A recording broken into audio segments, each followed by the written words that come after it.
My name is Hannah Parsons, and I'm thrilled to be here. This is my third year here at ETHDenver, and I've had the privilege of working with several of my colleagues who are in the room on the Colorado Council for the Advancement of Blockchain, which is how we met some of the folks here today. So I see Paul Quigley and Eric back there. So thank you for having us. We are joined today by some great experts, and I'm going to do a brief introduction of who they are and then let them tell you a little about themselves and why they're here. So first of all, I'm going to start here with Taylor Kendal, who's the Chief Program Officer of Learning Economy. We have Dr. Angie Paccione, Executive Director of the Colorado Department of Higher Education. We have Sherry Jones, who is a researcher, philosophy and game studies instructor. And then we have Russell Castagnaro, right? Thank you, with the Director of Digital Transformation over Colorado. So let's just start here, and then we'll work out, just do a quick introduction about what you do and why this is important enough for you to be here today. Perfect. Thank you, and the lovely privilege of following Joe Lubin. This is, and the crowd silences. That was perfect. Taylor Kendal, I've worked in education the majority of my life, so I really appreciate and understand that context. Recently started working with the group Learning Economy that is envisioning sort of a future of learning and work that leverages a lot of emerging technology, of which blockchain is certainly a core component. So I have sort of navigated a number of the collision points that I think we're seeing come together over the last couple of days. The governors and Vitalik and the children, like that to me was this moment, this nexus point that I will remember fondly forever, because some of that lives within me in the way I've sort of navigated my own path to this point. So excited. We'll dig into some of that, but that's me. Dr. Paccione. Great, thank you, and thank you all for being here. I spent many hours in this building when it was Gart Brothers. Ah, nice. I do have SNEA grab, remember that? But because I was an athlete, so I did athletic things. I don't do that anymore. Now I'm the head of the Department of Higher Education. We've got some of my team is here with me, so thanks for being here. And very excited about the possibilities of using blockchain in terms of being able to make sure that learning is portable and the verification of your learning is portable. Can I ask one quick question? How many of you are currently enrolled in college? Anyone? Oh, a couple. How many of you have ever enrolled in college? Anyone? Oh, great. How many of you have ever needed an official transcript? Yeah, so I want to do away with those completely. You should each have your own official transcript that you can access whenever you want. Perhaps it's linked to LinkedIn and it's all verified. And so that's the vision that I really have. One of the easy things, I think it's low-hanging fruit. So I'm excited about innovation in education, whether it's K-12 all the way up through college and graduate school.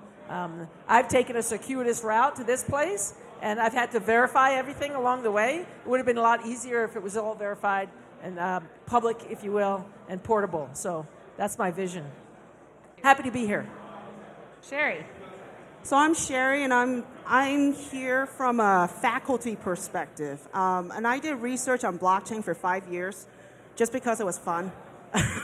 I really teach game design and philosophy, but when I heard about blockchain, I wanted to understand its potential, so I've been doing research.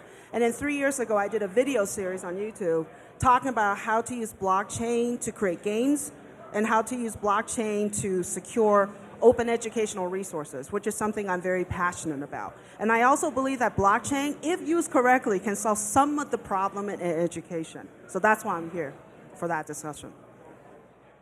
Great. So my name is Russell, and I'm the Director of Digital Transformation with the Office of Information Technology. Yay, go team. You've already heard me talking about My Colorado earlier yesterday and the Advanced Colorado Initiative, which we'll be talking about here. I really love the idea of being able to own your own transcript and your own credentials. I don't necessarily think you should post them on LinkedIn unless they pay you for it, though. But that's the way I look at it. But I'm very excited to be the least well-educated person on this panel. I'm sure that's not quite true, but we'll go with it. So I'm going to start with a question for Dr. Paccione. So tell us, How does, I mean, when you look around what's happening here, they're hackers, right? They're hacking on projects that we don't know what it's going to be yet or how it's fully going to work. So tell me, how does higher education keep up with this kind of rapidly changing technology in both what you teach and how you operate as a state agency? Thank you for that question. So in the Department of Higher Education, we actually kind of oversee more than just the public four-year institutions, also the two-year community colleges, also public, private occupational schools, and private colleges that give degrees. So we have a lot of institutions, but we also work hand in hand with some of those folks who are doing that have more agility to do a one-year certificate or a 6-week course. And so we're going to need more of those, and those need to be stackable. So when you go and get a certificate, maybe in game theory, before they get to you for the doctorate, but when they are just getting started, we can get some certificates that will build toward an associate's degree or build towards something. So we need that kind of agility out in the field that can then transfer. And Dr. Kim Post, who's here with me right now, is my chief academic officer at the department, and working on how do we get these early learning and agile kinds of courses to transfer to a degree program. So the agility really we see in these early programs. We don't unfortunately see as much agility in our four-year institutions. They would do well to be more agile. Thank you. Well, and Taylor, tell us how you, with the Learning Economy and with C-Lab, how you're working with the Department of Higher Education and what that means for the future of education in Colorado. Yeah, it's an exciting time, and this to me represents this convergence that we've seen sort of throughout a lot of this event, which I hope people appreciate the fact that this is sort of coming to fruition, at least in Colorado, but I think beyond. The door was sort of opened as far as CDHE goes to partner up with a pretty innovative crew that really wants to change the world in a lot of ways, but they understand starting small and integrating within existing infrastructures is important. You can't come and just come in with a hammer and break the glass house and expect the world to change. So we've built out a sort of innovation and incubation hub within the state that is sort of an open door for all stakeholders to pilot, to pioneer research, to sort of find ways of learning about what this emerging tech represents. This is such a microcosm, right, against certainly when we look at students that are working through sort of a traditional path. So offering them opportunities to sort of explore what this technology represents for them. This laboratory at a state level is sort of our opportunity to sort of integrate some of what, whether it's credentialing, some of the identity work that Russell's doing. It's been amazing to have support from both CDHE, OIT, state agencies that are willing to open the door to creating an incubation space at the state. So yeah, I'm excited. Excellent, that's exciting. Sherry, you mentioned your faculty, and I know you're way more than that on all the amazing work you've been doing. Tell us how this new emerging technologies like this, how does that play out in a practical level with faculty, and tell us a little bit about your work in the Open Education Resource. So first of all, open educational resources, for those who are hearing this term the first time, are basically free textbooks, free materials a student can access without having to pay, $100, $200, $300 per textbook, right? So they're openly hosted on the web. But as a faculty member, especially as a philosophy prof, and I also teach English, I'm evaluating the material online is inconsistent in terms of quality, right? Because there's no one stewarding them. Some of them are there, and then sometimes the site owners are no longer evaluating the material. So I thought, wow, how do we actually secure OER, okay? And I bump into this technology, blockchain, and I thought, blockchain can actually secure all open educational resources, right? So that we can trace who created them, copyright, okay? And if someone wants to remix that material, make new material out of it, we can still recognize the original person who created it.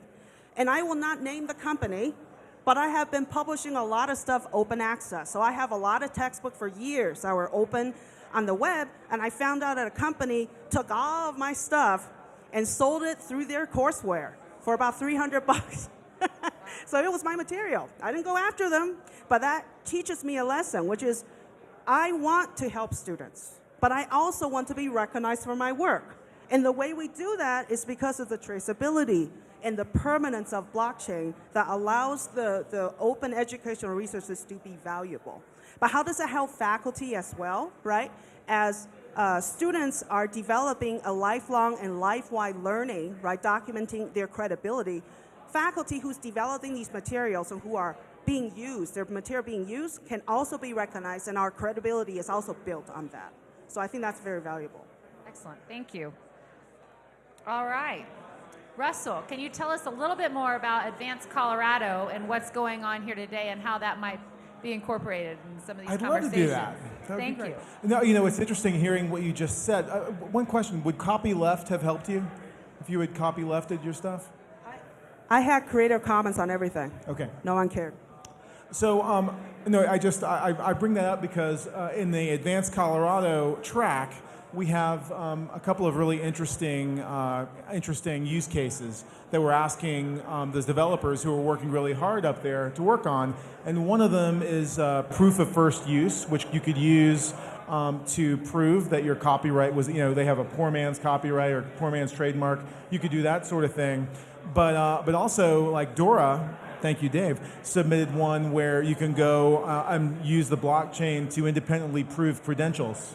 If someone, for them, they issue all the licenses, so for professional licensing, you could prove that. But those are two of the use cases that we've got that directly pertain to the things that you guys have already brought up here today. So the rest of Advanced Colorado is specific use cases that are made to be in digestible chunks that you can do in a hackathon. And that talented people should be able to do it at that hackathon, and that we could use in a number of our different solutions, and a number of different government, lots of different government agencies have need for things like registries, right? Have need for things like messaging. And so we have some from Department of Agriculture, or CDPHE. And then It's on the record. What's that? It's on the record, careful. On the record, yeah, I know. But we also have My Colorado. So the My Colorado app, once again, he mentions My Colorado. Download it, get it, install it, live it, love it. So we have a couple of use cases for those two. One is for secure messaging, guaranteed message delivery, and proof of read, as well as what's our other use case? It's actually, so we got the registry, we got proof of use. What is our other use case? Wow, I get up here and I can't even show our own thing. Cannabis fits in there. No, it is, I don't know. So we've got great use cases that are well articulated, so you can do a better job than me explaining it after you've read. Thank you. So with that in mind, and resources and competitions and all the things, Dr. Paccione, the American Council on Education recently announced a new program about Education Blockchain Initiative. Can you tell us more about that? Yes, I can. It just was announced this past Thursday. I want to first go back to OER for just a second because Director Spencer Ellis is here. He's our Director of Innovation. And we have an OER grant that the state is providing for professors and staff to really move their coursework from those $400 textbooks, some of them are now $400, to all online. And so, quick story, I was at the Anschutz Medical Center, and I was talking to a researcher from Argentina. She was so excited. She had gotten some of the grant dollars from our OER grant, and she had changed her coursework and her colleagues. But this year, they're using the grant money to create OER for others around the world. And so to see that quick replication is phenomenal. So someone can go from using it to then creating materials just like that. So we are excited. And if there's any faculty or staff out there, the grants, we have $1 million to give out in grants this year. So come and get your money. The federal government, the U.S. Department of Education, has issued $2 million to the American Council on Education to explore how can blockchain be utilized in higher education. And so there's lots of opportunity for people with great ideas to offer those to the American Council on Education. transcripts is just one of them. We have been trying to instruct our the presidents of our institutions, not just on their use of blockchain that they could do on some back office kinds of things, but also how important it is for them to have curriculum for students to learn about blockchain. So it's a both and so this grant will allow that to begin to incubate, and hopefully we'll have lots of great ideas that even come out of this weekend. Excellent. My next question I'm going to open up to anyone who wants to take a swing at it. We were talking earlier, some of our colleagues here, about the learning path from small children, the children that were here on stage yesterday with the buffet corn and the governors, all the way to higher education. How do you prepare youth to come through and learn about the technologies and all of the things that need to happen to go into the future, whether it's blockchain or something related? So I'll just tee you off there and let whoever wants to take that on. I mean, I can be quick and say if there's a ton to learn, some of it's not quite going right. I'm very intrigued by the idea of sort of infrastructure inversion. This is something Antonopoulos and a bunch of other sort of folks in this space have spoken a lot about, which is we're in a really weird time, I think, where we think there's a lot of work to get everybody on board, but this is going to happen regardless, and there's a lot of brilliant people building infrastructure. I think, yes, awareness, there's a ton of education that needs to take place, but if it's a huge hurdle to it should sort of lay a new infrastructure underneath both the internet itself, under the sort of systems of whether it's education, financial systems. So not to say education doesn't matter, but in some ways I think it's sort of happening in tandem, and we're at an infrastructure inversion inflection point, and in some ways it's going to, I think, be there, and students will sort of, and children will sort of live it and experience it, and won't necessarily know that there's been a lot of amazing work that went into getting us to that point, which is, I mean, it's what's happening right here. Yep. We have a platform on the Department of Higher Education website. It's a new platform. It's called My Colorado Journey. So not just My Colorado Journey. And My Colorado Journey it's the whole thing. But it's a way for students and for adults to track their journey in learning. So we can start as early as middle school, high school, and students can track what is coming next and what are the options for them. Included in that soon will be some of the information from our ROI report, our return on investment report. It's the first time we've done that for the state.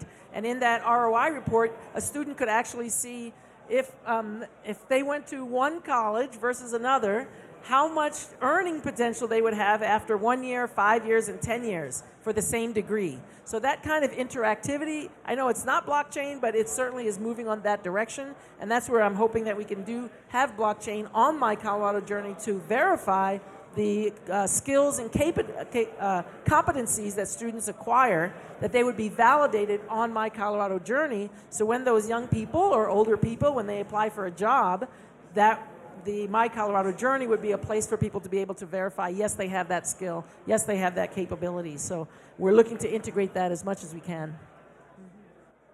Go ahead. I don't want to jump back in since we're being fair to the panel here. Go ahead. Well, I think that with what like Opolis is trying to do with the gig economy and how things are changing, we can't really know how different employment is going to be even in the near future, 5-10 years. So I think that the technologies that are out there are all so accessible to people. They can, what motivated me to get into computers was because I wanted to figure out how to make cool, fireworks on my computer, and then I wanted to make a game that wasn't lame, after that, and I got in to solve problems for myself. We probably more than any other time have information out there that interested kids can go educate themselves. My daughter wants to figure something out. She goes to YouTube or wherever and figures it out, and now she's an expert, and then making her own video to tell people how to do it. So I think that all we can really do is try to make sure everything is out there as open as we possibly can. Show them that when they prove that they have certain skills, that they can prove that they have them in a way that's shareable. And make our technology, continually interesting, and with things like buffercorns and pega buffercorns too. I wanted to add, and basically adding on to what you just said there, is that the concept at the U.S. Department of Education Summit on Educational Blockchain, which I've been there twice now, the major idea that's promoted there is the life-wide learning, right? So we know lifelong learning, which is from you should be learning constantly, like I'm constantly teaching myself, right?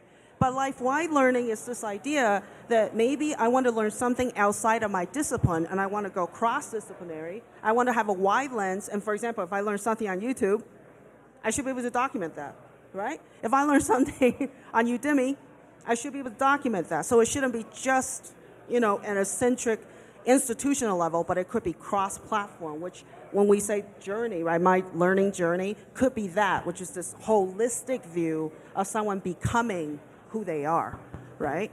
And Right, that would include all my masterclass sessions that I'm doing right now, right? There you go. And real quick, I mean, this is where I get super excited and why, like, some of this conversation I think feels disconnected from some of what's getting built. But as you start like opening doors forth, whether it's things like My Colorado Journey, My Colorado, and some of the identity work, like we can actually start to envision a future, and I think it's worth envisioning. I think we have a long way to like really play it out, but you can envision, and this is why learning economy means so much to me, because I think there is a future where learning itself, whether that's acquisition of skills, knowledge, is valued, and like we can actually build economies on top of skills and knowledge that ultimately get generated, whether that's coming through videos or any other learning experiences, leveraging, there's no longer a singular track that defines one means of getting educated, and we know that. This whole developer community knows that, right? So I think we're entering interesting times, and the fact that these are sort of some of the early seeds, projects like the ones being pioneered by the state of Colorado, represent like early indications of we're willing to start to look towards what that future looks like. An economy that's built on skills as assets, knowledge as an asset, just like fiat currency currently is something that we ultimately use to transmit value. I get excited about that. I value knowledge and skills much more than I value currency currently. And as our own Dr. Post always says, all learning counts, and we want to count all learning. So we are introducing a bill this year to see if we can count some of the work-based learning that you all may have done, so that how can we translate the skills and the competencies that you have acquired through your work-based learning and actually make those count for college credit toward a degree. So we are trying to do that. Right. Excellent. So I have a follow-on question to that. One of the things I love about ETHDenver is the great diversity that we have always at this event. It's remarkable. What do these advances in technology and education do for equity in education? So Dr. Paccione, I'll start with you, and then we'll go from there. Yes, thank you. I started out pre-med at Stanford. Then I took organic chemistry, and that kicked my butt. But what else kicked my butt was the $300 textbooks. And so for some people, when you see that career path, it becomes cost prohibitive if you have to pay that much money for 5 different textbooks in every single course. And so we don't want anyone to thwart their own potential because of the cost of a textbook or course materials. And so when we have something like OER, that allows it to be open for anyone to pursue that course of study. So I think that's one of the ways, is that it really reduces costs. And right now we know that the cost for completing a degree is pretty high, and so anything that we can do to reduce costs and contain costs is going to be a way to open up access for more people. So that's one of the ways. Excellent. Sherry, I'd like to ask you that same kind of question, and maybe through the lens of learning through gaming. So I'll just talk a little bit about my game design students. So I do teach game design, and at our college, we actually ship the students off. So some of them apply at Disney, PlayStation, Bethesda, major companies. But every time when they apply, we already warn the students, you can have your degree and you have all your A's, right? But when you get to the work, they're going to say, what's your portfolio like? What is inside your portfolio? So one of the things I think about regarding, for example, documenting certification, badges, skills, which are super important competencies, I think it's also very, very important to turn student projects, whether it's virtual or physical, into either NFT tokens or tokenized so that student can show, here's the model of what I've done. Here's a science project of what I've done, right? And also in corporations right now, they are actually using games to assess people's skills. So they're no longer doing testing. They're going, play a game, see if you pass. If you don't pass, we won't hire you. Okay? So that's actually one direction that's going. But I teach my students to actually create games that demonstrate their skill sets. And that becomes an artifact that they could put on their digital wallet. So I'm thinking bigger than just, here's a textbook, here's a certificate. I'm thinking bigger. That's exciting. That's exciting. So we've heard from Dr. Paccione and from Sherry about some of their thinking bigger. So Russ, I have a question for you. If you had a BHAG associated with the Digital Colorado, what would it be? What would be the big thing that you'd like to tackle in this role for the state of Colorado? Well, I think if we can do what we're trying to do with digital identity and bring a real purely digital on-ramp to proving you are who you say you are, we could very well change the entire makeup of business and interaction in not just the state of Colorado, but all over the United States. If you think about all the things that you have to do, that you have to be there present with a polycarbonate ID or a passport or something. We talk about these little convenience things. If you go upstairs, you see, getting a beer or whatever. But, being able to get a bank account, you may not be able to go. Somebody who doesn't have enough money, they may not be able to just to make up the time to go during business hours. Things like licensure that you have to be there to prove, taking tests virtually, doing, there's everything that we do that you have to be there in person, including eventually voting, right? If you can prove, with mathematical proof that you are who you say you are, suddenly everything opens up and the information superhighway that we have now, right, which is amazing and it lets people operate at a super fast pace, and is responsible for why all of us are here with the careers we have, the on-ramp is still electronic. You have to sign up with a cable company and show your utility bill, or you have to do, all these crazy things. When those things go away and it's all completely digital, it will change the world, hopefully, for the better. Nice. Excellent. So my next question for each of you with respect to what you're working on with those big goals is, what's your biggest challenge, the single biggest challenge that you face? Taylor, I'll start with you. I mean, this is the beauty of working in this space, is that there's no shortage. So picking one is tough, but yeah, it is full of challenges, which is also, I think it's like the opportunity in some ways. The biggest challenge is, I think, comes back to just like, not sounding like you're crazy in a lot of ways. Like getting, I and learning economy and a lot of the partnerships, like we're in the business of building bridges. And I love, Owaki this morning was talking about sort of public good infrastructure. How can we like not only take into account me, but the future me? And a lot of, that resonated with educational work, but it's like, we're working in the infrastructure business, the building of bridges with a huge array of stakeholders. Folks that, not only don't really understand it, but don't care to understand it and like shouldn't care. Like they don't need to necessarily.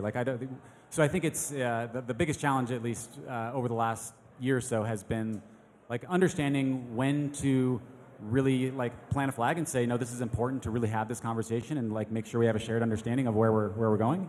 But then also knowing where to step back and say, this timing isn't right. Like let's let this play out over the next few months and then maybe reapproach it in a different way. So personally, I've just appreciated the opportunity the space has afforded me to evolve in my own means of communicating with different stakeholder groups, understanding that it's a wide range of what can and should be ultimately communicated. Yeah. Dr. Paccione. Thank you. We're in a changing world, and in the changing world, there's a fundamental process called the S-curve of change, right? And so in that S-curve, at the beginning of that change, it's really, really messy. And in fact, 85% of businesses that are in that startup phase fail. And so knowing where we are in the S-curve of change is going to be very critical, because the S-curve used to take a certain period of time, and now that time is compressed. And so it's startup, and then it explodes, and then it starts back up and it explodes. And knowing where you are in that is going to be very difficult to navigate this process of change, especially with institutions that are not very comfortable with this kind of overhaul of change. That's going to be important. Across the street is the Art Institute. Remember the Art Institute of Colorado? It's not there anymore, right? It's closed. All of their records are in a cage up in our top of our building. We don't want that. We don't want those records. So somebody has to call us and say, "Can I get my transcript?" So there are 26% of schools are going to close. And so if all of those schools are closing or merging, what's happening with those records? So I want to put a challenge out there. I think it's low-hanging fruit, but I'm not doing the hard work of it. So please help us with just this one thing with the transcripts. If you can do that, that will change a lot of lives. So change is hard, but we've got to keep moving forward. Goodwill bounty out to the who still needs a project? Good. Sherry, biggest challenge? I got two challenges, but one is I'm a big advocate for protecting student privacy. So all these conversations so far, there's little discussion regarding protecting student privacy while promoting their work. So I think that is something that I'm trying to work on to develop product, because I'm a designer foremost, so I'm designing things. My only personal agenda is that I teach philosophy too, and I don't buy into the conversation that humanities is not important to the development of a holistic individual. So my thing is I'm developing technology that teaches philosophical thinking. Art and technology need to be together. They are not separate. That lifelong, life-wide thing, there you go. Russell, biggest challenge? Well, I think that, the interesting solutions that we come up with are defined by the nature of the obstacles that we have. And certainly blockchain, but even just where we are in the world, we have a lot of big challenges. We're trying to do a lot of things. It's pretty audacious for me to get up here and say Colorado's going to change the world with digital ID. I recognize that. But I would be, naive not to mention we have a governor who came up and said blockchain for the win, damn it. We have everyone at every level of state government and all the county governments, everyone knows that this is the right thing to do at the right time. Our obstacles are probably just the bureaucratic constructs that we have as part of running government the way we've had to in the past years, and we'll get over those things. But I have a hard time finding how to be less excited about where we are today. And 2 years ago, they never would have thought two governors were up here with a Buffacorn and Vitalik. What the hell's going to happen 2 more years? I'd like to be back here with all of you guys and really look back and say, we really did some things, and hopefully we won't have blown the world up or anything. But excellent, thank you. So we have 1 minute left, and I've had the opportunity to hear Dr. Paccione speak a few times. So with the failure rate you just mentioned, and knowing that all of these people are working on really great challenges, what would you say to encourage all of these people who are building projects to solve these big challenges to keep them inspired? Wow. So I would say, they talk about the sky's the limit. I think the limit is beyond the sky now, and so I think it's making a mark that's really hard to erase, right? And so make your mark on what's happening right now, and we will toot your horn from the Department of Higher Ed, and we want to use what you're doing here to help inform our students and the faculty and staff at our institutions, so that Colorado can be one of the best states in leading the way, not just in blockchain, but in all of the kinds of technological innovations. And we even have a director of innovation, so let's really move this forward. Fantastic. I think with that we are out of time, but please find some of our panelists here if you have additional questions, and thank you for having us.